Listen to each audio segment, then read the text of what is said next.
I want you to hit me as hard as you can.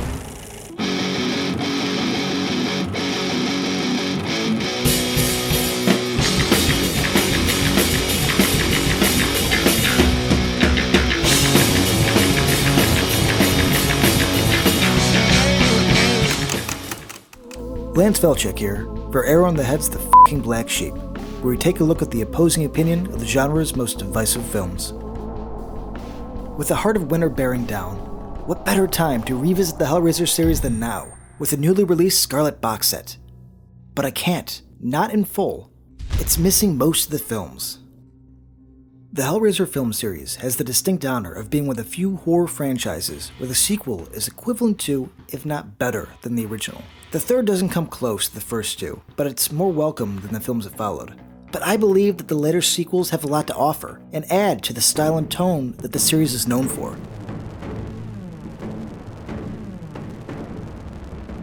Hellraiser Bloodline is the fourth and final film in the original lineup.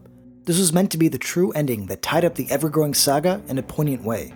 The scope is what's always impressed me with the fourth entry. Having it take place in different timelines is clever. Bloodline acts as a prequel to the original and a sequel to part 3 and after. We get to see the plight of one man's ancestry in trying to defeat the Cenobites once and for all. We get to learn about the creation of the original box and its creator, Philippe Lemenchon, or Merchant, later on. Finest toy maker in France. We understand the original, good-natured intent of the box, and how it was commissioned from a devil-worshipping aristocrat. A summoned demon is yours to command. Angelique serves as our demon foe, and she gets enough screen time, like our hero, that this story is equally hers. It's a nice turn of events following the villain, and seeing her struggles as well. We get to see Angelique pre-Cenobite, and get to know her on a deeper level.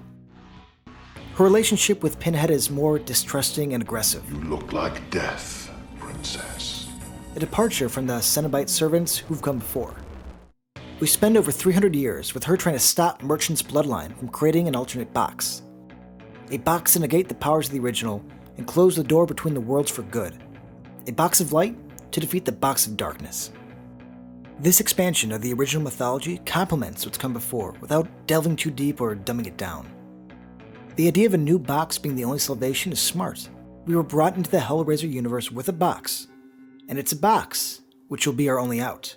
Having each male in the Merchant's bloodline being drawn to the creation of the box is refreshing. Fate is an idea that shouldn't work in the series, but is executed perfectly. You know me from dreams, John Merchant. John Le Merchant. The 90s were an odd time. There seemed to be an unspoken rule about horror icons appearing in space. Bloodline used the space setting to further the story and had meaning behind it. We end up in space because it's taken this long for Merchant's bloodline to find the technology it needs to create the box. The setting directly ties to crucial information in the story, and without spoiling it, ends the saga in a satisfying and conclusive way. Space was the only option here. And then there's the Helldog, or wolf. I'm not exactly sure. But Pinhead has this pet wolf dog, and it means that either Hell has some kind of evolutionary design, or all dogs don't go to heaven. And they never explain any of this, but it's casually placed in the film like it's been there the entire series.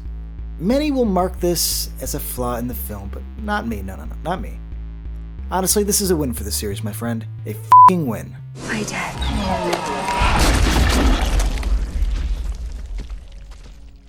Even as its popularity faded, Bloodline managed to make a profit, and no good thing ever dies. The Hellraiser franchise entered the new millennium in a very different way, for better and for worse. Each new film is now set as a self-contained story, while Pinhead and the Cenobites act as mere cameos. Hellraiser Inferno follows the dark path of a detective's search for a killer, while he frames his partner, cheats on his wife, and does a hell of a lot of self-medicating. In terms of execution, this is the best entry of the straight-to-DVD era. This tale of one man's journey to the dark side ties in well with the themes of the series.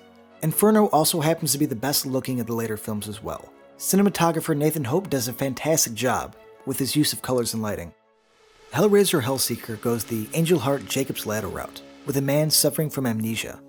This one is a real acid trip, with its flashbacks, flash forwards, never really knowing what's real or not.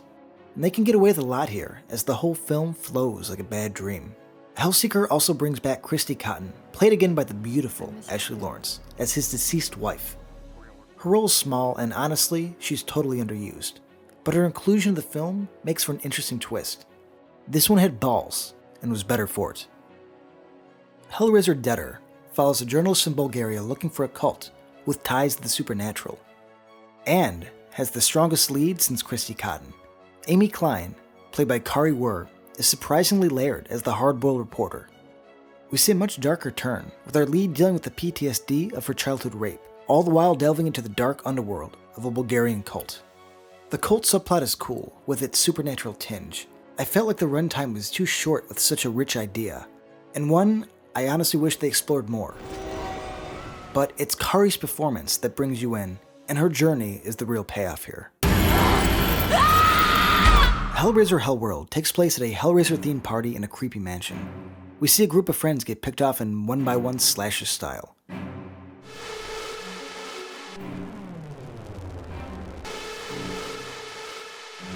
Hellworld goes meta, and it's hard to defend. The self-aware angle is a tricky one, and it's seldom done well. We do get a young Henry Cavill, and even with nothing to do, still comes off charismatic. He does well in front of a camera. Very charming guy. We also get to have the amazingly named Lance Henriksen Welcome, Hellraisers. as the party's host. And he can do no wrong. There's a reason Lance Henriksen is a genre staple. Nothing is perfect, and these entries do have their flaws. Bloodline has some rough dialogue. But the box called him. Called to his blood. There's something in this station right now that wants our souls. The later entries straight to DVD budget shows. The effects look cheap, and the music's pedestrian. Money could have fleshed out these ideas a bit more, and gave the directors more room to breathe.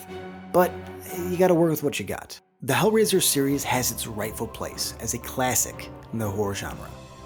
We get to revisit this dark world full of bondage, torture, and sadomasochism through each entry. And with its wide range, there's a film for everyone. You just have to choose your pleasure. Like my wife, not a horror fan, but it seems Hellraiser won her over.